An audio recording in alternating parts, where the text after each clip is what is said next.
kita ketemu lagi dalam talk show Solusi SDM bareng Bu Novi, CEO Magnet Solusi Integrasi Consulting, dan juga ada narasumber tamunya. Hari ini narasumber tamunya itu saya sapa dulu Pak Deddy Sidarta. Halo. Betul ya Pak ya? Ya, Nggak Pak. salah nama ya? Enggak Pak. Pak Deddy Sidarta ini adalah CEO dari theconsulting.id dan juga businessup.id. Benar Pak. Benar. Betul ya. Nah, kami atau Bu Novi menghadirkan Pak Mas Deddy ini karena masih muda ya.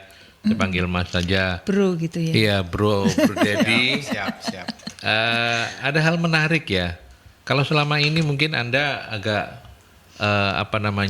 agak sensitif dengan program pengembangan SDM yang karena mahal begitu ya. Oh iya. Nah, hari ini ada alternatifnya lah. Iya, Kita mahal akan- atau mungkin aliran barat gitu ya. Aliran barat ya. Kita akan hadirkan alternatifnya. Kita Iya. akan uji paling nggak sejam ini bareng Mas Deddy untuk tahu programnya namanya tip. Bukan kalau Anda ngasih tip habis makan di mana ngasih tip, bukan ya. Tip itu kependekan dari tulus, ikhlas dan pasrah. Kalau kata Bu Novi dalam prolognya itu, tulus, ikhlas dan pasrah ini bisa jadi game changer untuk program transformasi kualitas SDM yang lain. Dan menarik hari ini ya Bu Novi ya. Iya, Karena Bu Novi juga sudah paham tentang konsep tips ini. Loh lah ya, hari ini saya belajar dari beliau.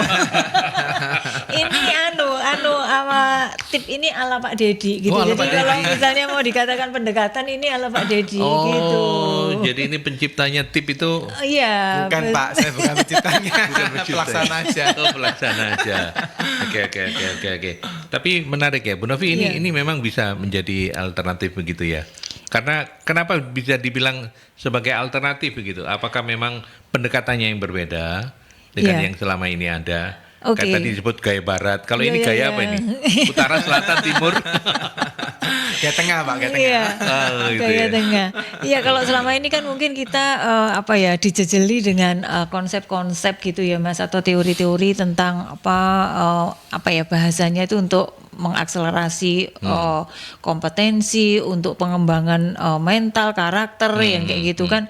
Seringkali pakai istilah-istilah yang nggak deket sama keseharian kita dan lebih mudah dipahami kayak gitu Mas gitu. Nah, kali ini kita tuh belajar tentang sesuatu yang kayaknya sangat mendasar dan itu adalah dasar dari bagaimana pembentukan kalau saya katakan pembentukan mental, karakter yang dibutuhkan di dalam ketika kita bekerja, sehingga kemudian ketika bekerja nilai-nilai itu yang akan kita bawa gitu. Dan ini menarik karena ya ini kayaknya basic gitu Masnya. Basic ya, betul. Ini agamis banget begitu ya. Iya. Tulus, ikhlas, pasrah. Pasrah jadi satu kan, hampir Agama sama apapun ya. mengajarkan ini begitu ya. Oke, baik, kita mungkin mulai saja dengan pertanyaannya bagi Mas Deddy soal bagaimana konsep tips ini sendiri bisa diterjemahkan untuk menjadi sebuah pendekatan praktis istilahnya untuk pengembangan SDM. Siap. Jadi ini saya kemarin sempat ditanya. Mungkin sama- cerita dulu juga bisa soal tips ini seperti apa begitu. Ya. Iya, Saya mau iya. cerita Pak. Jadi kemarin diundang sama Bu Novi ngobrol di Mercury ini kan sebetulnya kan saya bukan konsultan HR ya Pak ya. Kalau ngomong konsultan HR ini kan Bu Novi gini ya. Iya, betul. Kan kebetulan saya punya beberapa usaha aja dan kebetulan memang berkecimpung di dunia keuangan ya. Oh, keuangan Seperti ya. bisnis keuangan perpajakan itu yang kami lakukan di perusahaan kami. Tapi waktu kita mendirikan perusahaan kan human ini kan salah satu faktor ya Pak. Salah satu faktor yang menurut saya malah hal yang penting gitu ya untuk dalam perusahaan gitu ya. Karena hampir setiap perusahaan tidak mungkin jalan, tidak mungkin bisa beroperasi kalau tidak ada human. Kan gitu. Jadi kan human salah satu faktor yang penting. Nah, akhirnya cepat lambat akhirnya saya belajar Pak, mau nggak mau kan sebagai pimpinan ya. Saya belajar bagaimana menangani karyawan, bagaimana cara memimpin tim dan sebagainya gitu ya. Akhirnya belajar konsep-konsep yang mungkin Bu Novi ajarkan gitu ya. Misalnya kita kalau misalnya di tim untuk mencari tim yang baik tentu harus berpikir bagaimana mendapatkan tim yang baik. Kan gitu. Tetap harus merekrut Pak, merekrut tim yang baik. Nggak mungkin kita pengen dapat tim yang baik gitu ya, tapi rekrutnya asal-asalan, enggak nonsen ya. betul. Jadi habis direkrut, kita rekrut yang baik, gimana cara tesnya dan sebagainya gitu ya. Nah, dan di sana setelah kita dapetin, kita kan juga harus mengarahkan timnya gitu ya. Gimana cara mengarahkan timnya, gimana cara mendevelopmentnya, gimana cara untuk kita bisa memberikan mereka suatu reward dan punishment yang adil, gimana remunerasinya dan sebagainya. Itu tetap dilakukan, Pak. Nah, tapi dalam satu sisi ketika kita menjalankan ini hal yang sudah ada, ternyata waktu saya berkaca di lapangan, Pak, kita jalannya strateginya sama nih, ya. Tapi tetap masih banyak perusahaan-perusahaan itu yang kesulitan dengan karyawannya, gitu ya. Misalnya karyawan keluar masuk, gitu ya, karyawannya nggak loyal, padahal udah dengan tes yang luar biasa nih Pak ya, tapi ternyata jadinya seperti itu. Nah, akhirnya berkaca jalan-jalan ya Pak ya, berkaca dengan kondisi yang kemarin di COVID gitu ya Pak ya. Jadi di COVID itu 2020 saya belajar waktu 2020 ini kan satu hal yang tidak gampang Pak untuk semua orang ya. Terus di saat itu kita kebetulan Pak, tim kami kita nggak ada layoff Pak. Kami waktu itu sempat omset turun ya, luar biasa Pak, 50% waktu itu. Terus akhirnya saya tahan, saya nggak mau layoff karyawan, saya mau bertahan gitu ya. Dan itu kondisi rugi ya. Ya udah, akhirnya kita survive ya sampai akhir tahun 2020. Kondisi keuangan untungnya nggak jelek. Ya nggak lebih bagus tapi ya nggak lebih jelek gitu, lebih sama gitu. Nah tapi yang menarik Pak, di 2020 karyawan-karyawan yang nggak di layoff itu malah resign berjamaah Pak. Jadi sudah 2020 kita tahanin gitu ya supaya mereka nggak sampai kenapa-kenapa, nggak ada kerjaan. 2020 akhir beberapa karyawan saya itu resignnya berjamaah. Gitu ya. Dan itu yang pintar-pintar Pak. Kalau di konsultan kan ada yang level-level ya. Itu yang level-level tinggi gitu ya. Dan parahnya lagi Pak, resignnya itu dengan cara yang tidak baik, gitu ya. Dalam artian ya kasih toksik lah, kasih toksik. Hijack saya enggak lah ya, tapi kasih toksik ke dalam. Jadi wah gini lah pokoknya kekecewaan, ketidakpuasan diomongin semua. Padahal saya ini 2020 ini berperang jagain kalian tuh gitu ya. Kok kamu keluar dengan cara itu? Nah di saat itu Pak, saya kebetulan ketemu sama ya salah satu orang ya yang mengajarkan saya konsep ini gitu ya, bahwa kita jadi manusia itu harus tulus, ikhlas dan pasrah. Gitu ya. Nah tapi saya berpikir apa sih bedanya kan gitu ya, apa sih bedanya tulus, ikhlas, pasrah, kan mirip Pak. Ya Pak Adil juga ngomong ya, tulus, ikhlas, pasrah mirip. Akhirnya saya coba menelaah tulus itu gimana sih gitu ya. Nah akhirnya sambil berjalan selama mungkin 2020 sampai sekarang ya, pelan-pelan tuh mengilhami, pelan-pelan itu meresapi Pak, maksudnya seperti apa. Nah yang mungkin saya bisa saya sampaikan dari bahasa saya Pak ya gitu ya, mungkin supaya lebih gampang. Apa sih kata makna tulus gitu ya. Nah simple thing-nya seperti ini Pak. Jadi misal Pak ya, kita memberikan sesuatu nih, contoh Pak Aldi memberikan saya hari ini misalnya memberikan saya makanan. Pasti Pak Aldi kalau mau memberikan kan pasti ya sudah waktu memberikan ya harus tulus kan Pak. Bener ya Pak ya. Kan enggak mungkin toh aku memberikan tapi aku makan, kan enggak mungkin Pak gitu ya. Pamrih kan. Ya udah ngasih ini saya tulus nih Pak, saya mau ngasih Anda makan. Ayo Pak dimakan Pak, yang enak Pak makan. Tambah kan gitu kan kalau kita orang Jawa ya. Nah itu tulus Pak konsepnya. Tapi beda dengan ikhlas. Nah, begitu ngomong ikhlas Pak itu lain lagi cerita. Misal contoh gini, Pak Aldi memberikan saya makanan, ya. Tapi di depannya Pak Aldi langsung makanannya tak pindah ke Bu Novi Pak. Gini Bapak makan saya, terima kasih Pak. Oke Bu Novi makan Bu. Nah, bencek no iki gitu. Nangkap ya Pak? Iya. Nah ini kan konsep ikhlas ini kan saya pikir, oke kamu ngasih tulus tapi harus ikhlas kan. Kalau saya nggak suka makanannya tak kasihkan Bu Novi, kenapa? Kan itu hak saya. Tapi sebagian orang nggak bisa kan Pak? Betul. Benar ya? Loh saya itu ngasihkan buat kamu. Iya. Tapi kok kamu kasihkan sama Bu Novi gitu ya? Kan akhirnya langsung ilfil gitu kan Pak ya. Wah lain kali nggak tak kasih lagi kamu gitu ya. Harapannya kan kamu makan. Nah itu kan ikhlas. Ini versi saya Pak. Nah lain lagi dengan pasrah Pak. Nah begitu Anda ngasih saya makanan, ya saya terima nih Pak ya. Sudah saya keluar dari ruangan radio ini, ruangan siaran, terus tiba-tiba saya ngomong sama Pak Adam, Pak itu loh, Pak apa Aldi itu loh ngasih saya makanan kok modelnya kayak gini sih. Makanannya nggak jadi makan Pak ini Pak. Kok saya dikasih kayak gini?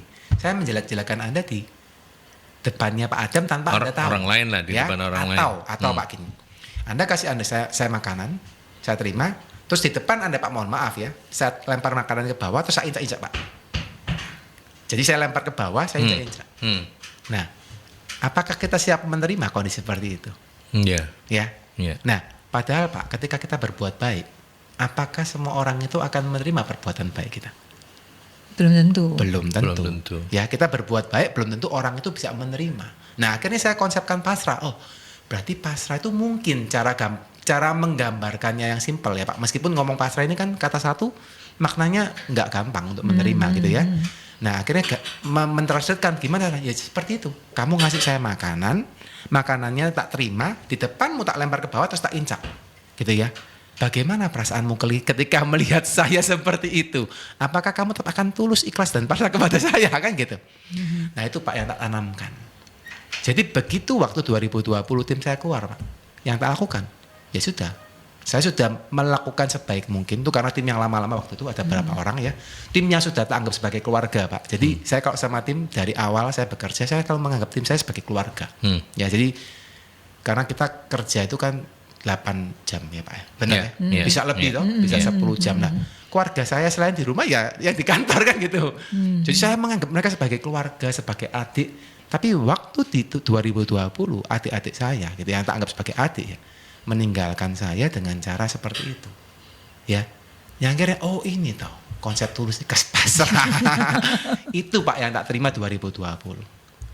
Kurang lebih sampai situ dulu. Jadi Tuhan langsung ngasih lesson learning-nya gitu ya. Yes.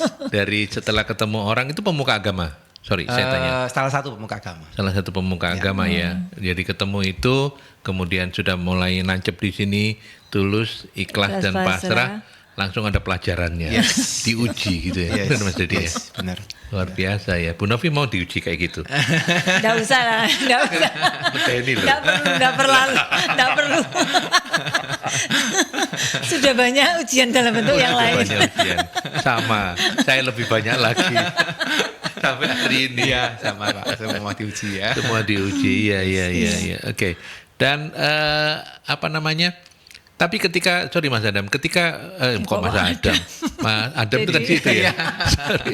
sorry Mas Dedi. Adanya foto-foto Pak. Iya, Mas Dedi, ketika ngobrol dengan dan ketemu konsep tips itu ranahnya itu masih dalam ranah ini ya, hubungan antar manusia, ranahnya masih ranah keagamaan ya. Artinya bukan keagamaan spiritual gitu. Iya, spiritual ya. Belum ke soal ini akan bisa diterapkan ke pekerjaan. Iya, ke pekerjaan. Itu ya awalnya ya. Awalnya secara nggak langsung, iya langsung berhubungan dengan pekerjaan ya Pak ya. Karena kan langsung dengan karyawan. Oke. Karena membuat saya ya ini konsep ini bukan hanya berhubungan dengan atas bawah, maksudnya dengan kita dan ketuhanan ya, tapi lebih kepada general ya. Jadi tidak hanya vertikal tapi horizontal. Yes, vertikal horizontal menurut saya sih harusnya nyambung ya. Pendapat saya Pak ini terlepas dari kita ngomong soal agama ya. Karena Iya. Memang kita supaya nggak jumbo gitu ya. Hari ini kita batasin untuk ngomong soal ini pendekatan memang agamis banget gitu ya. Yes. Tapi, spiritual lah Mas. Iya, spiritual, nggak enak ngomong agamis ya. Spiritual banget gitu. Tapi kita nggak sedang membahas itu ya. Iya. Kita membahas. Nah, komentar Bu Novi seperti apa? Oke, kalau tadi saya mendapatkan insight dari apa yang disampaikan oleh Pak Dedi. Nah, kalau ini tadi mungkin secara pribadi bagaimana kita menggunakan tip tadi itu untuk ini bagaimana kita menghadapi apa yang terjadi di pekerjaan gitu Mas. Nah kalau saya mungkin ngelihatnya juga dari sisi yang lain, dari penjelasannya tadi saya mencoba menarik ke ilmu saya gitu, ke ilmu saya bahwa yang dikatakan tulus itu sebenarnya kan tadi kalau ini tanpa pamrih gitu kan Mas. Ketika kita bekerja kita melakukannya itu mestinya juga tanpa pamrih gitu. Tanpa pamrih itu artinya ya dengan kita kan tentunya ketika mau mengerjakan supaya kemudian nggak ada pamrih, kita menyelaraskan ya nilai-nilai pribadi kita dengan apa yang kita lakukan. Karena itu akan membuat kita melakukannya dengan motivasi internal. Artinya dari dalam kita melakukannya karena memang kita harus melakukannya gitu kan, melakukan dengan yang terbaik, yang seperti itu. Saya melihatnya seperti itu gitu kan Pak Dede ya. Jadi kayak tadi kan juga sudah mengembangkan timnya, sudah diperlakukan dengan baik kayak gitu. Jadi ketika bekerja ya kita melakukannya dengan itu tadi, pertama dengan tulus. Kalau dengan ikhlas itu saya melihatnya adalah bagaimana kita ini menerima situasi, menerima pengalaman, menerima tantangan, menerima kegagalan apa yang terjadi di dalam pekerjaan kita. Jadi ketika kita mengerjakan sesuatu, kita sudah melakukannya dengan motivasi internal yang terbaik tadi, maka bagaimana kita melakukannya dengan tadi itu, dengan apa tadi itu? Yang kedua tadi ikhlas. Nah, kalau ikhlas itu tadi ya melakukannya dengan cara yang tadi itu Mas gitu.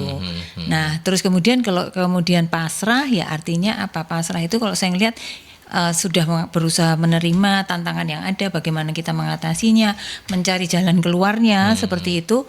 Maka yang berikutnya adalah bagaimana kita pasrah. Pasrah itu artinya ya bagaimana kita gini, pasrah itu mungkin bukan berarti tidak melakukan apa-apa ya. Justru ketika pasrah itu kita ini kan mencari keseimbangan, mencari supaya kemudian kita bisa bertahan kayak gitu.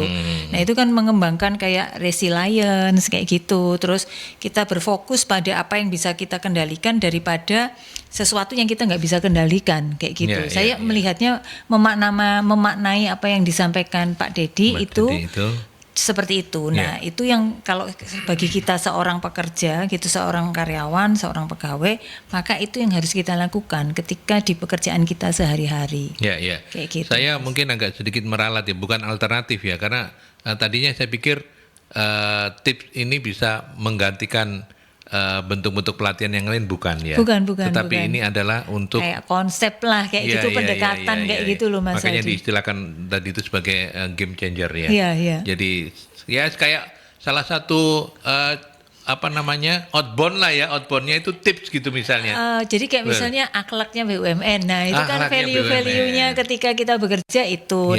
Ketika bekerja seseorang itu harusnya punya tip ini gitu. Iya. Oke, pertanyaan menariknya kalau kita ngomong soal pasrahnya, konsep pasrah misalnya, secara positif dalam konteks pengembangan profesional, bagaimana mengimplementasikannya? Apakah Mas Dedi tiap hari khotbah, anak-anak kumpul, jadi anak-anak karyawanku yang tercinta gitu. Gimana Mas Ded? Menarik Pak. Kebetulan di consulting ya Pak, kita belajar juga untuk vision, mission gitu ya, culture ya seperti yang Bu Novi juga ajarkan ya, bahwa setiap perusahaan kan mesti punya visi, misi dan culture yang jelas. Ya dimana kebetulan kami punya culture-nya namanya CHART Pak. CHART. Jadi CHART itu cepat, hemat, akurat, rapi, tumbuh.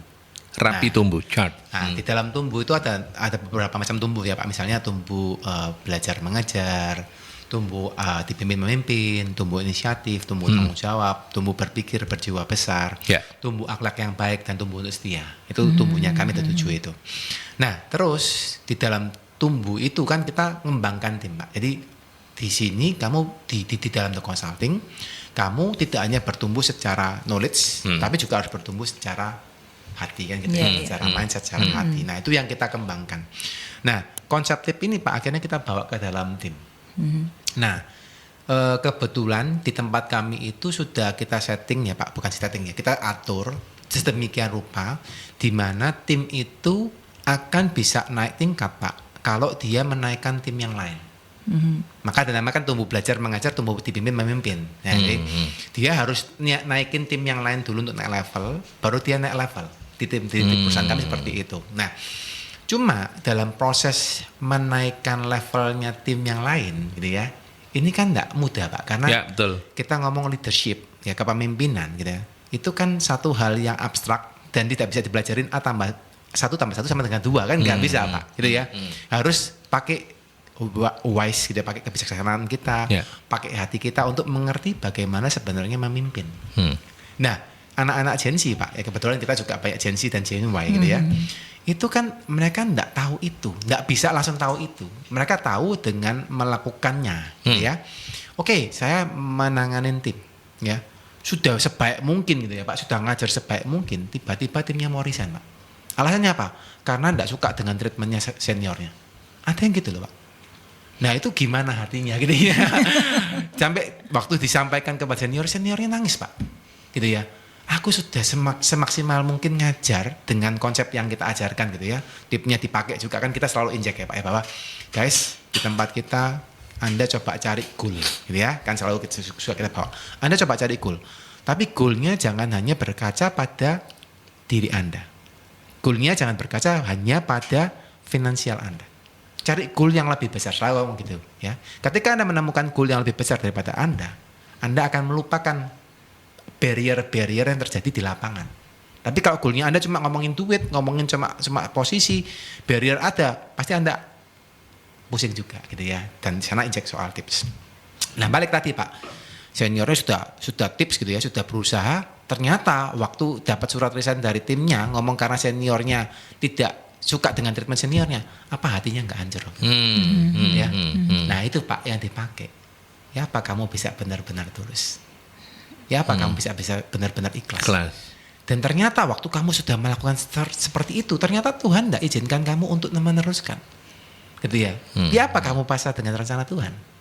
Kan gitu. Itu bawa ke sana Pak. Itu memang rada spiritual ya. Tapi menurut saya ketika tim itu bisa diajak sampai ke level itu, ternyata yang diturunkan mereka ke bawah Pak, bukan hanya tuntutan, tapi bagaimana mereka bisa berdampak. Ya, paham. Saya pernah punya tim Pak ya. Ya kan kalau kita ngomong di SDM ini kan menarik ya. SDM ini kan diatur sedemikian rupa, tetap aja ya ada yang nggak puas, gitu ya Bu ya. Tapi yang menarik gini Pak, kebetulan di konsultan itu kan bukan satu hal yang gampang, karena kan banyak tantangan ya. Kalau kita di kantor bukan berarti lebih mudah juga, enggak. Tapi mungkin karena di konsultan kan ketemu banyak problem kan, gudangnya problem gitu ya Bu ya, kita ya Bu ya. Rasanya kita itu penyelesai problem Pak gitu ya. Jadi kan stres gitu ya Bu ya, stres gitu ya. Nah, bayangkan Pak, karena ada konsep tip ini, tulus ikhlas pasrah yang kita injek terus-menerus, kan ini nggak bisa sekali ya Pak ya. Satu kali saya khotbah, saya enggak khotbah sih Pak. Ya. Saya cuma sharing gitu ya, sharing Pak, bukan khotbah. Saya meminta tim HRD untuk nyempat-nyempatkan, saya diminta 1 tahun mungkin 3-4 kali untuk sharing, tapi yang lain tuh anak-anaknya harus bergantian. Nah, itu waktu ternyata kita menerapkan tip ya Pak ya. Itu ada timnya Pak, yang awalnya mau resign Pak. Ya awalnya mau resign, karena apa? Karena dia stres kan di lapangan.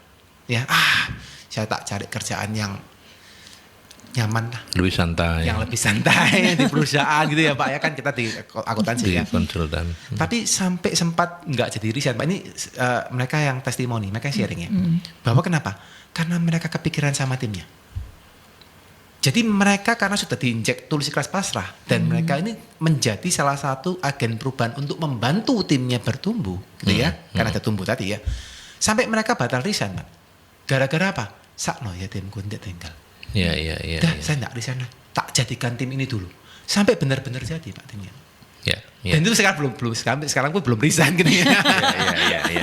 Ini yang menarik ya. Sangat menarik ya, karena kunci dari empati itu ya tulus ikhlas pasrah, ya kan. Betul.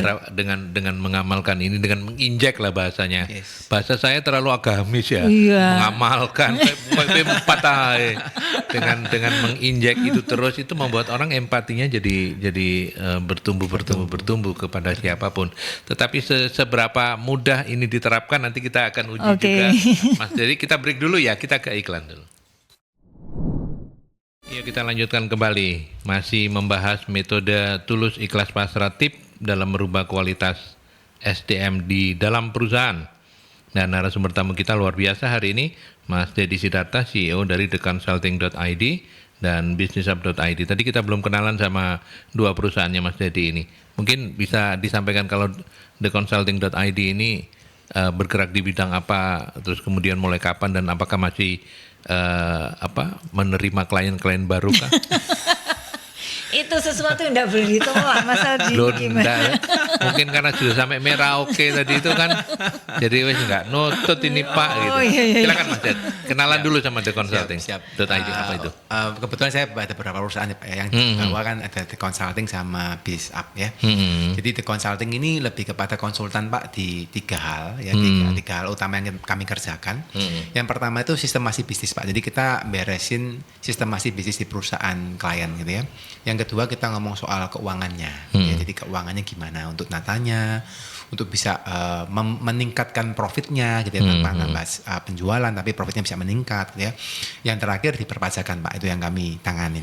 Jadi kita total kalau boleh dikatakan kita konsultan yang cenderung lebih ngomong soal keuangan. Gitu. Itu yang di consulting. Nah, berdirinya kapan Pak? 2011 ya kita berdiri. Cukup lama ya. Jadi sampai saat ini kurang lebih hampir 14 tahun ya, dan mungkin kalau sampai saat ini kita nanganin lebih dari 500 perusahaan Pak di Indonesia ya. Sudah tersebar di Indonesia ya. Ya, kebetulan kita punya cabang Yang terjauh tadi di Merauke. Merauke ya, di Merauke. Dari Pekanbaru sampai Merauke Pak. Ya, sempat kita tanganin ya. Itu semua dikontrol dari kantor Surabaya. Kita ada 2 kantor Pak, Surabaya sama Jakarta. Oh, Jakarta juga. Jadi sementara ada yang banyaknya dari Surabaya sih, karena kan tim yang besar di Surabaya. Terus Jakarta juga ada yang pegang kalau klien Jakarta atau klien misalnya daerah Jabodetabek ya, atau mungkin ke arah Sumatera dan Kalimantan ngambil dari Jakarta. Oke. Tapi kalau yang lain, yang misalnya Sulawesi, Bali, Lombok, NTT, Merauke atau Jawa Tengah, kadang-kadang ngambil dari Surabaya. Yang timur gitu ya. Timur ngambil dari Surabaya. Gitu. Ini orang kalau mau kepoin consulting, theconsulting.id Bisa lewat langsung aja apa? Pak di Google, tulis aja Google. di Itu website di Google. di consulting.id. Di Delta consulting. Delta Consultingnya Delta Consulting. Inggris ya. Oke. Consulting.id Yes. gitu ya. Itu IG juga ada. Ada Pak, IG, TikTok, YouTube lengkap. Lengkap semua. LinkedIn. Alamatnya sama. Alamatnya sama di consulting.id. Di consulting.id itu ya. Dan dari situ saja nanti tinggal silakan kalau ada yang mau jadi klien baru ya. Siap, Pak. Siap. Yang pusing mengalami masalah keuangan perpajakan. Ya. Kalau bisnisup.id apa? Kalau BizUp lebih ke arah learning management system Pak. Jadi kita buatin, ini juga berkaca dari COVID kemarin ya. Jadi saya lihat waktu COVID itu kan banyak UMKM itu kan yang juga nggak bisa survive ya Pak ya. Nah tapi di kondisi lain mereka itu pengen belajar soal bisnis. Cuma nggak punya budget kan gitu tau. Nah akhirnya kita berpikir Pak, kebetulan kami juga punya vision ya di perusahaan kami itu mencetak 1 juta pengusaha andalan Pak untuk bersama memajukan Indonesia. Nah akhirnya kita pikir gimana caranya 1 juta kan gitu ya. Ya salah satunya dengan cara memberikan transfer knowledge Pak via learning management system. Bahasa simpelnya pakai online course lah Pak gitu ya. Tapi online course kami yang kami buat sedemikian rupa kita kasih bahasa yang simpel Pak. Jadi kayak kami punya online course ya Pak, sampai sekarang sudah ada mungkin puluhan online course yang kami buat. Salah satunya misalnya Mahir Pajak UMKM 21 hari. Nah itu kami Pak garansi kalau kamu rajin belajar 1 hari 2 video aja, nggak sampai 21 hari sudah pasti bisa mengerjakan pajak. Dan itu akhirnya terbukti Pak, banyak orang yang belajar testimoni sendiri ya. Dia ngomong, saya dari nggak ngerti nol botol gitu ya, belajar pajak sampai akhirnya bisa ngerjakan SPT tahunan Pak. Oh. Karena kan kami di konsultan ya Pak, kebiasaan kan kalau ngomong itu sebisa mungkin yang simple. Jadi di online course kami, semua online course kami buat bahasanya simple, kita kasih praktek, kita kasih kuis supaya mereka itu lebih gampang belajarnya. Ya. Gitu sih. Nah, kedua-duanya di alamat yang sama. lain. Kalau yang di satu dinamanya bisnisup.id Pak. Bisnisnya pakai Z.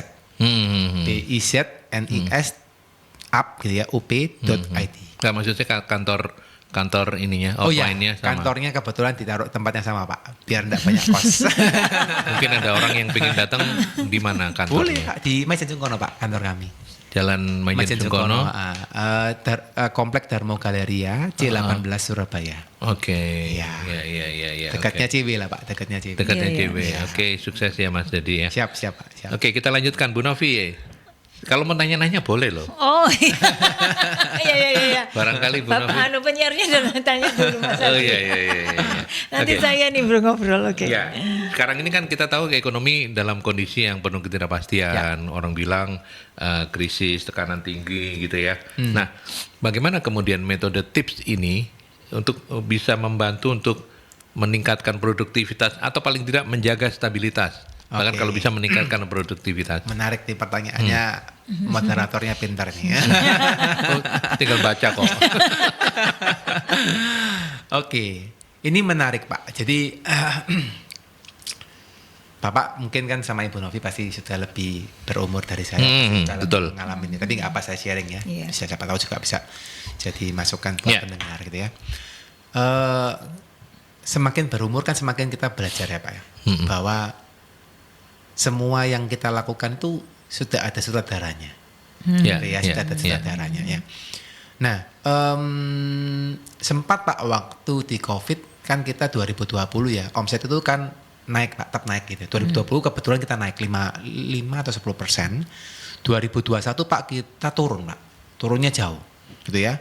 2022 tapi bukan jauh banget Pak, 10-an persen lah ya, puluhan persen. Terus 2022 naik lagi nge-rebound yang di COVID itu lebih baik dari di COVID 2020, 2023 naik, 2024 naik gitu ya. Nah sempat Pak saya itu ada target omset, namanya perusahaan kan masih punya target omset ya Pak ya. Terus waktu itu saya itu agak pegel Pak, karena kita sudah melakukan mungkin strateginya itu 10 kali lebih keras daripada sebelum COVID. Waktu COVID kita nggak perlu strategi yang kayak 10 kali lipat tuh Pak. Iya. Sudah omsetnya sudah cukup. Turah-turah gitu ya bahasa Jawanya gitu ya. 2022, 23 10 kali lipat effortnya kok hasilnya nggak setara. Gitu ya. Jadi sempat pegel lah. Terus, nah kebetulan saya juga di kantor kami adakan acara seperti ini Pak. Tapi bukan di talk show radio ya, kita pakai IG Live Pak. Gitu ya. Okay. Kita IG Live, kita ngundang narasumber, kita namanya The Ngobis The Consulting Ngobrol Bisnis. Gitu ya. Nah, pas ngobrol itu Pak, dapat satu pembicara tuh yang ngomong gini. Kadang itu kita perlu pasrah ya gitu ya. Nyambungnya pasrah ya. Kamu nyari paksa, Tuhan enggak kasih, ya enggak dapat. Ya. Tapi ketika kamu pasrah, yang nggak kamu cari Tuhan kasih. Wih, saya langsung ngecerp Pak gitu ya, kayak paku ditancapkan di kepala saya, trot gitu. Oh, begitu ya. Bukan berarti kita nggak boleh punya target, tapi kadang kita harus pasrah, bukan memaksakan targetnya, gitu ya. Tinggal berpikir gimana caranya supaya hal yang kita lakukan bisa lebih baik, gitu ya. Jadi waktu dapat itu Pak, loh, gitu ya ternyata ya. Ya itu satu hal ya. Sudah jalan kan Pak, jalan. Nggak dapat Pak kasihan Pak gitu omsetnya gitu ya. Kan gitu ya. Pasrahnya kan dipertanyakan gitu ya.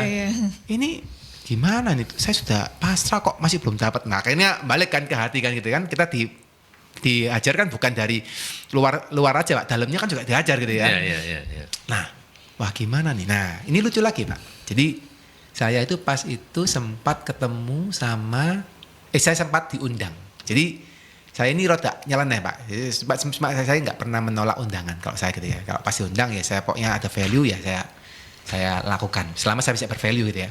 Nah itu pas itu saya diundang Pak sama satu kelompok Pak. Kebetulan teman ini usahanya ekspor impor. Diundang Pak di seminar untuk ngomongin soal impor ekspor. Kan nggak nyambung ya Pak sama usaha saya gitu ya. Tapi entah kenapa saya diminta gitu ya.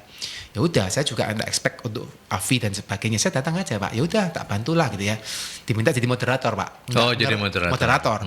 Nggak ngerti ekspor impor, disuruh belajar 1 jam gitu ya. Terus diminta jadi moderator, kenapa mereka nyuruh saya? Ya udah ya saya percaya aja jalan. Nah pada akhirnya memang dikasih fee ya, tapi saya nggak expect sama sekali. Begitu dapat fee-nya pun saya nggak terima gitu, saya kasihkan ke tempat lain lagi. Nah tapi Pak yang menarik di momen itu Pak gitu ya, saya ketemu sama orang yang sudah tahu saya di YouTube. Kan saya punya YouTube ya Pak ya. Saya tetap punya YouTube, punya Instagram, punya TikTok gitu ya. Pribadi ya. Dia ternyata Akun YouTube-nya apa? Dedi Siddhartha. Oh, Pribadi ya. Oke. Nah, kebetulan dia subscribernya YouTube saya. Gitu ya. Yang menarik Pak, dia minta ketemu saya ngobrol di sana, ngomong panjang lebar gitu ya. Pertama ngomong soal pajak kan, karena soal di YouTube saya sering ngomong soal pajak ya, soal keuangan. Ngomongin soal pajak, ya pajak perusahaannya. Dia terakhir Pak, dia ngomong soal yang lain, ya. Tiba-tiba dia ngomong gini sama saya. Saya itu dulu Pak nggak punya uang. Dia cerita itu. Sampai saya tuh harus ngutang-ngutang Pak. Beli susu aja nggak punya Pak. Sampai umur 30 lebih dia ngomong gitu. Seusia saya itu dia masih ngutang-ngutang, gitu ya. Tapi Pak, saya melakukan hal yang berbeda. Saya melakukan apa yang Bapak katakan di YouTube. Apa Pak? Saya lupa. Karena Kan video banyak. video ini kan banyak gitu ya. Saya lupa apa kata-katanya Pak. Saya melakukan apa yang kata Bapak adalah saya beramal Pak. Dia ngomong gitu. Karena di video YouTube saya selalu ngomong itu saya berusaha Pak. Tidak hanya ngomong soal pajak tapi nyelipkan sesuatu. Supaya jadi value gitu ya. Saya beramal Pak gitu ya. Nah saya berkata gini. Bahwa Tuhan tuh gak pernah berutang. Maksudnya dia ngomongnya. Tuhan tuh gak pernah berutang. Ya kalau gak pernah berutang. Kalau saya mau kaya gampang toh. Ya saya ngasih aja sebanyak-banyaknya. Karena Tuhan gak pernah berutang. Dia ngomong gitu. Satu jadi berapa kali lipat. Ya. Dan dia lakukan Pak. Jadi selama dia habis berutang itu. Sampai selama waktu dia umur 30 lebih ya. Dia sering berutang. Dia akhirnya berusaha. Sampai sempat jadi TKI dan sebagainya. Pulang Indonesia. Dia akhirnya. Oke, aku mau berusaha. Tapi dengan perbuatan baik. Gitu ya. Dia ngasih masjid lah. Gitu ya ngomongnya. Pak aku Pak ya. Ngasih masjid Pak 300.000 Pak. Nanti 1 minggu dapat 3 juta Pak. Dia ngomong gitu. Jadi saya ngomong, loh kalau gitu Tuhan gak pernah beruntung, sih aja lebih banyak gitu ya. Dia ngomong gitu. Oh gitu ya Pak ya. Nah itu Pak saya gak ditampar. Karena saya pernah ngomong tapi di saat itu, di saat COVID kan Pak, semua kan ngerem. Habis ngerem kelolosan Pak ngeremnya terus gitu ya. Ngeremnya agak terus. Jadi ngeremnya wah ternyata amalnya ini kok tak rem ya amalnya, tak rem ya amalnya gitu ya. Ini sorry ngomong gini bukan berarti saya kebagusan ya Pak. Enggak, tapi sebagai mungkin jadi masukan juga buat teman-teman yang lain. Loh, amal saya ternyata tak jalankan, tapi saya kasih batas karena saya lihat COVID kan, tak rem. Begitu bapaknya ngomong kayak gitu Pak, akhirnya apa? Kayak saya ini didatengin sama orang yang saya ditampar dari atas bahwa saya salah gitu ya. Terus saya sama istri saya kita salah ini. Kenapa kita tahan duitnya yang memang harus kita kasihkan ke orang. Betul. Gitu ya, bahasa zakat gitu ya. Kalau di kami ada perpuluhan, ada ya sumbangan gitu ya. Nah, akhirnya tak loss Pak sejak tahun kemarin.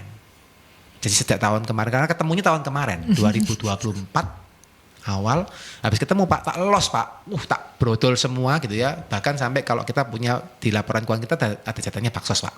Itu sampai minus Pak. Gitu ya. Di terakhir minus pun tak kosongkan lagi. Jadi sudah anggaplah ini kosong karena kita nggak perlu Tuhan nggak perlu berutang sama kita pasti gitu. Tapi yang luar biasa Pak. Di 2021 ini karena baru ya, Januari Pak. Apa yang saya targetkan tercapai?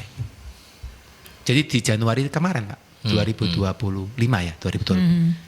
Apa yang saya targetkan selama bertahun-tahun tercapai di Januari 2025 ketika saya melakukan apa yang dikehendakin olehnya kan gitu. Nah ini konsep pasrah Pak yang tak terapin gitu ya. Gitu. Jadi ini bahasa ya Pak ya bisa diartikan sendiri-sendiri. Ya. Ada komentar Bu Nabi sebelum kita ke iklan. Oke, kalau saya ngelihatnya mungkin ini kan tadi karena Pak Dedi ini juga seorang business leader, maka berceritanya dari konteks seorang pebisnis gitu ya.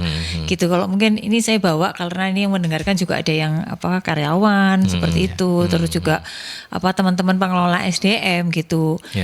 Kurang lebih kalau intisari yang bisa saya dapat dari apa yang disampaikan Pak Dedi adalah yaitu tadi ketika kita mengerjakan sesuatu gitu kan di dalam bekerja tadi itu satu sebaiknya tadi itu mengerjakan ya harus dari motivasi yang datangnya dari kita gitu. Jadi benar-benar melakukannya itu karena ya dari hati gitu. Kita ingin melakukan ini dengan baik kayak gitu kan. Itu di yang tulusnya gitu Mas. Yang dimana kan kadang kalau orang kerja itu ya tadi itu kadang tuh ngelihat, waduh aku digaji cuma sak gini ngapain sih aku pol-polan kayak gitu kan. Kayak gitu kan. Mungkin bisa jadi seperti itu. Jadi ya udahlah sebatas ini ya ini yang tak kasihkan kayak gitu. Eman ya, bisa jadi kan punya apa yang tak lakukan nggak dihargai gitu. Belum tentu dihargai seperti itu sehingga ya itu tadi kita nggak tulus ketika melakukan sesuatu. Terus kemudian ikhlas itu artinya ya kita menerima semua tantangan di pekerjaan. Nggak ada pekerjaan yang tidak ada tantangan gitu. Even kita mengerjakannya di perusahaan yang tadi kalau misalnya konsultan itu kan biasanya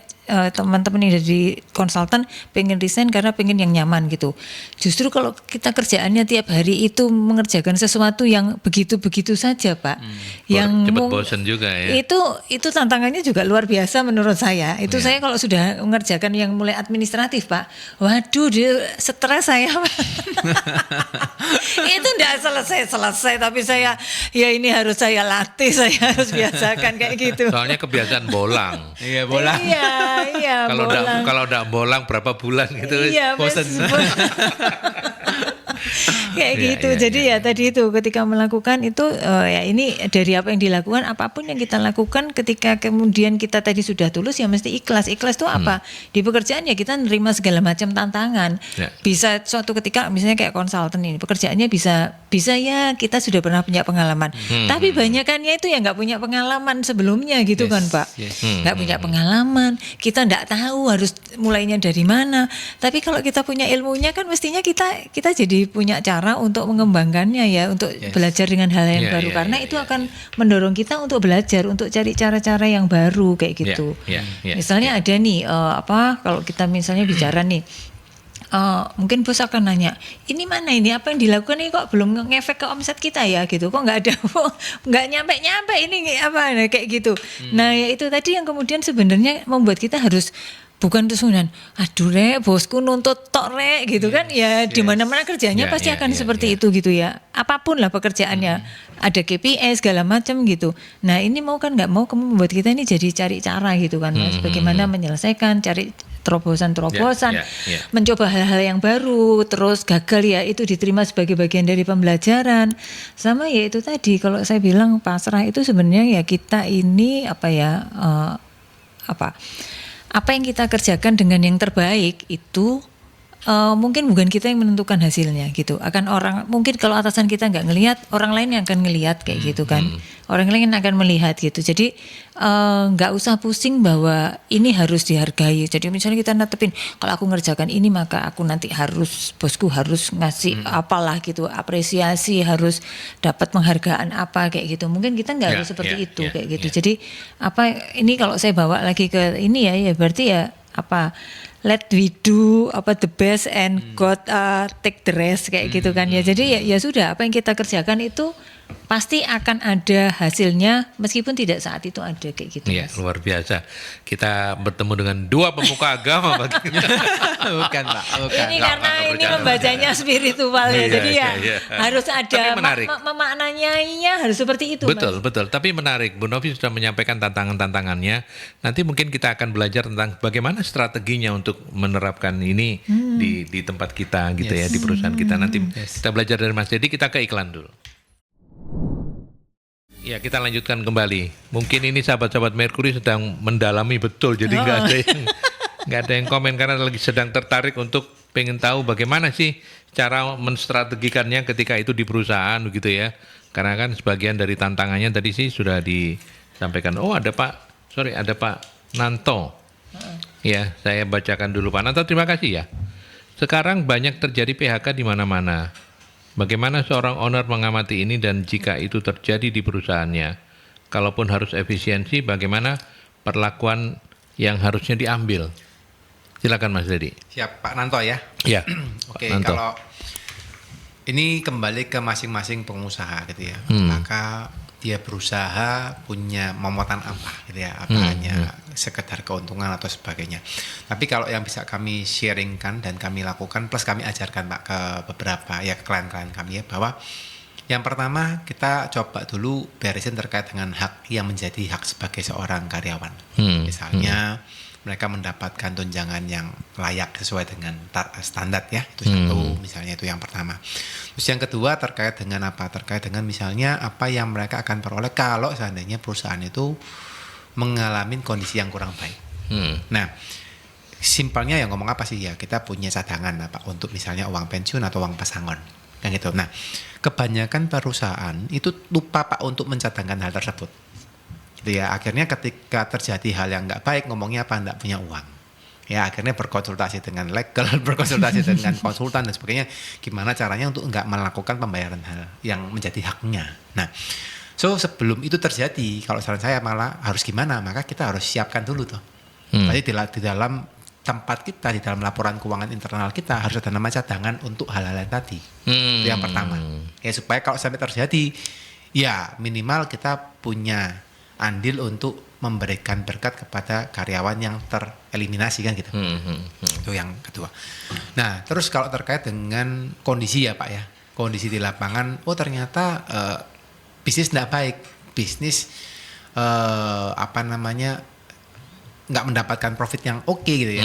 Dan memang banyak Pak di luar sana Pak kalau saya lihat gitu ya, apalagi perusahaan-perusahaan yang sudah kondisinya memuatannya besar ya, omsetnya besar, cabangnya banyak, itu bukan lebih gampang, malah itu lebih struggling mereka ya, karena mereka memuatannya lebih gede. Nah, so apakah harus melakukan efisiensi? Nah, saya nggak bisa ngomong yes or no gitu ya atau tidak. Itu kembali kepada kondisi masing-masing. Tapi yang saya percaya selama ini Pak, perusahaan yang terus growing itu perusahaan yang melakukan konsepnya PDCA gitu kali ya Bu ya. PDCA atau bahasa kerennya mungkin mereka juga melakukan namanya Kaizen gitu ya. Jadi ada improvement. Improvement yang selalu dilakukan. Nah, ketika melakukan improvement, saya yakin dan percaya kalau memang diizinkan ya Pak, itu perusahaan bukan tambah turun, harusnya mereka cenderung ke atas. Biasa seperti itu ya, tapi sorry ini saya nggak bisa katakan yang, maksudnya saya tidak bisa menjawab secara tepat ya, karena kan setiap perusahaan kondisinya juga akan beda-beda, tidak bisa digeneralisasi. Ini sangat apa namanya, sangat apa ya istilahnya, sangat bergantung ke masing-masing perusahaan begitu ya. Yang jawabannya nggak bisa. Kurang lebih gitu sih ya. Iya. Kalau mungkin ini kan tadi ceritanya terpaksa PHK ya Mas. Iya, terpaksa PHK, efisiensi kayak gitu. Nah, mungkin ini ada saran atau usulan dari saya. Istilahnya gini, karyawan-karyawan yang menurut kita bagus gitu, itu kalau misalnya karena kita ini mau perampingan secara ketenaga kerjaan mungkin memang harus diakhiri gitu, karena kita nggak bisa nanggung beban yang besar. Nah, tapi misalnya kita bisa kerjakan mereka secara part time atau secara freelance, jadi sehingga mereka tetap bisa bisa tetap dapat pekerjaan meskipun tidak dalam jumlah yang seperti biasanya. Tetapi kalau misalnya nanti kita ini sudah berkembang baik, mereka bisa kita rekrut kembali. Gitu. Atau bisa juga kan kita ini kadang kalau sama-sama pengusaha punya rekanan pengusaha juga. Nah, itu kayak dihibahkan gitu ya. Kan dihibahkan artinya karyawan yang baik tersebut itu kita titipkan bahwa oh ini aku punya karyawan yang bagus loh. Yang dia pinter bisa dia jago marketing, orang pinter di finance atau pinter ngurus orang di HR kayak gitu. Nah, kita bisa ini kamu barangkali butuh karyawan gitu, karena pasti relasinya juga banyak. Jadi bisa kita hibahkan kepada mereka supaya kemudian ya dia menemukan kayak rumah baru gitu. Kalau di tempat kita mungkin kita nggak bisa meneruskan lagi, nggak bisa ngopeni lagi lah kayak gitu Mas. Iya. Kayak gitu. Saya membayangkan setelah Pak Nanto bertanya itu Mas Det dan Bu Novi, akan lebih mudah ya seandainya perusahaan itu sudah menerapkan tip gitu ya. Artinya kan ya jujur aja kan, artinya orang ya sudah kalau mau keluar ataupun perusahaan kondisi perusahaan kurang baik-baik saja misalnya, tapi dengan tulus, ikhlas dan pasrah itu kan masing-masing pihak bisa saling menghormati begitu. Berarti kita tanyanya pas banget, bagaimana menstrategikan ini untuk bisa diimplementasikan. Iya, gimana Mas? Ini yang menarik Pak. Jadi kalau kita ngomong tulus, ikhlas, pasrah gitu ya, itu kan tetap kita harus berkaca dulu, bukan hanya langsung tulus, ikhlas dan pasrah. Betul. Tapi bagaimana perusahaan ini bisa mengamalkan dulu vision, mission sama culture-nya dulu Pak, itu yang paling penting gitu ya. Karena vision, mission ini kan sebagai fondasi ya, culture sebagai fondasi bahwa di dalam perusahaan kami harusnya orang-orang seperti ini kan gitu. Nah, ketika kita sudah punya vision, mission, culture Pak, yang paling utama adalah owner atau manajemen tingkat atas itu harus melakukan itu. Kan gitu ya. Jangan sampai kita punya vision, mission, culture terus ternyata ownernya atau manajemen tingkat atas tidak mengamalkan apa yang disuruh ke timnya. Nah, kan namanya bohong gitu ya Pak ya. Nama aja kan tukang suruh gitu ya, tapi yang menyuruh tidak melakukan. Nah, itu dulu yang pertama. Nah, yang kedua Pak, ngomong tulus, ikhlas dan pasrah itu kan satu hal yang menurut saya tidak mudah untuk kita omongkan saja.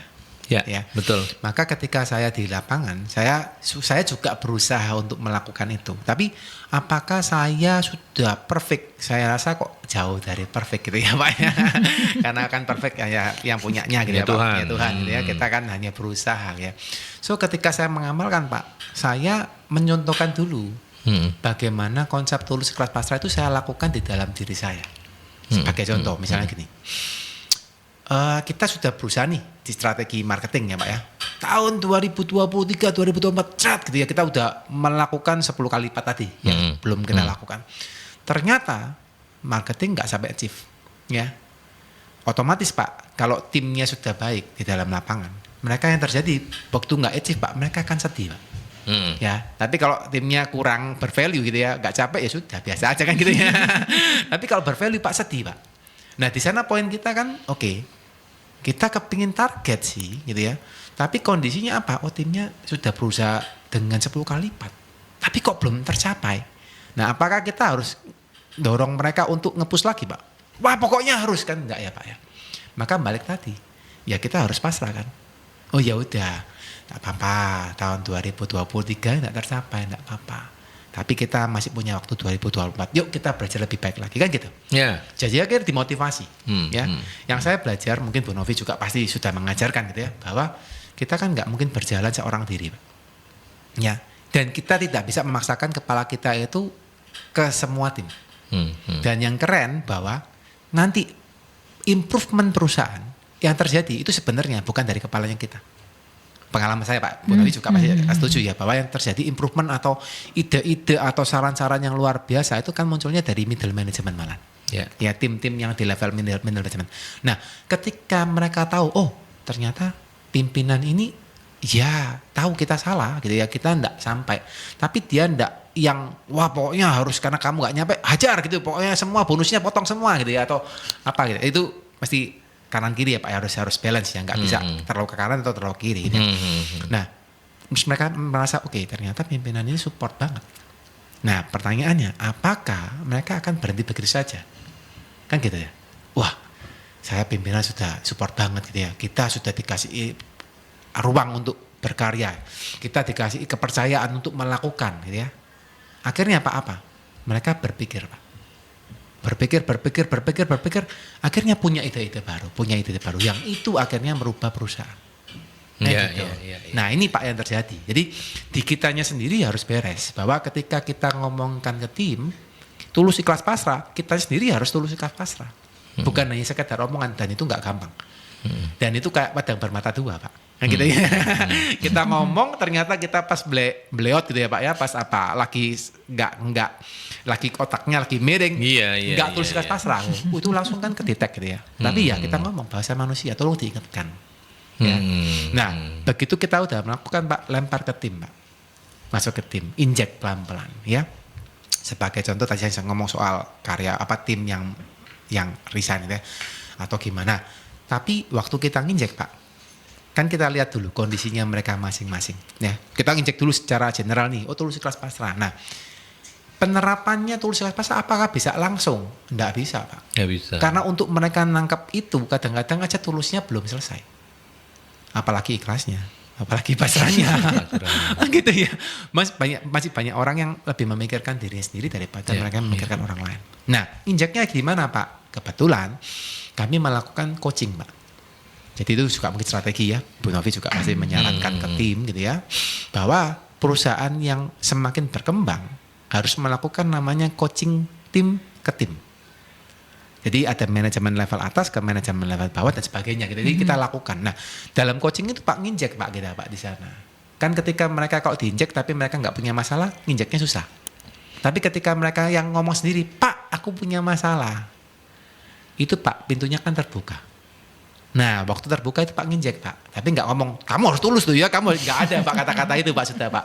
Tapi misal mereka cerita gini, Pak ya apa ya Pak ya, saya itu udah berusaha ngajarin tim saya Pak gitu ya, sampai saya itu mulutnya itu sudah mungkin karena bukan ini ciptaan Tuhan ya Pak ya, nggak rusak gitu Pak ya. Tapi kalau bukan ciptaan Tuhan ini mungkin mulut saya mungkin sudah error gitu Pak ya, dia ngomong gitu ya. Tapi timnya nggak berubah-berubah. Nah masuk Pak konsepnya, ya toh. Apa yang sudah kamu lakukan sama tim? Oh gini Pak, oh apa yang oke, kamu ngajarin tim yang kamu rasakan gimana? Kamu happy atau nggak happy? Ya sebenarnya nggak happy sih Pak, tapi ya harus dilakukan loh, kok nggak happy? Nah kan beresin dulu. Oh ya kenapa nggak happy? Iya Pak karena saya gini-gini, nah beresin dulu kan. Balik dulu bahwa, oh berarti ada yang salah toh. Kalau kamu misalnya ngajarin tim kamu nggak happy, berarti kan tulusnya sudah hilang. Nah beresin itu dulu pelan-pelan ya. Nanti misalnya oke, Pak saya happy Pak, tapi ternyata timnya gini, timnya itu ngehilan Pak. Oke, sekarang coba cari cara yang lain Pak. Sudah melakukan cara apa selain cara yang ini? Belum sih Pak. Oke, sekarang pikirin kira-kira cara apa yang bisa kamu lakukan supaya timmu berubah. Oh gini Pak, oke. Bisa dilakukan nggak? Bisa. Masuk ke konsep tulus. kan gitu ya, sampai mentok welek Pak gitu ya, ternyata timnya harus dirisenkan. Berarti kita ngomong apa? Ya realistis. Ada orang yang memang cocok untuk di tempat kita, ada orang yang mungkin memang harus pindah ke tempat lain untuk dia berubah karena mungkin tidak cocok sama tempat kita. Kan balik ke konsep pasrah. Nah ini sebagai contoh ya Pak. Nah itu yang dimasukkan dalam setiap aspek kehidupan manusia, kehidupan tim.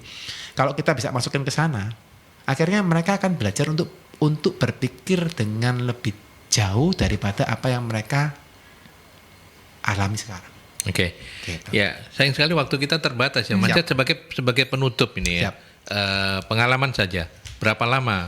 Ini kan bagi mereka yang mungkin sudah mulai tertarik begitu ya Bu Nafi ya. Kan pengen tahu iki pirang suwe iki iso bisa langsung nunggu seumuran Pak Dedi atau gimana gitu.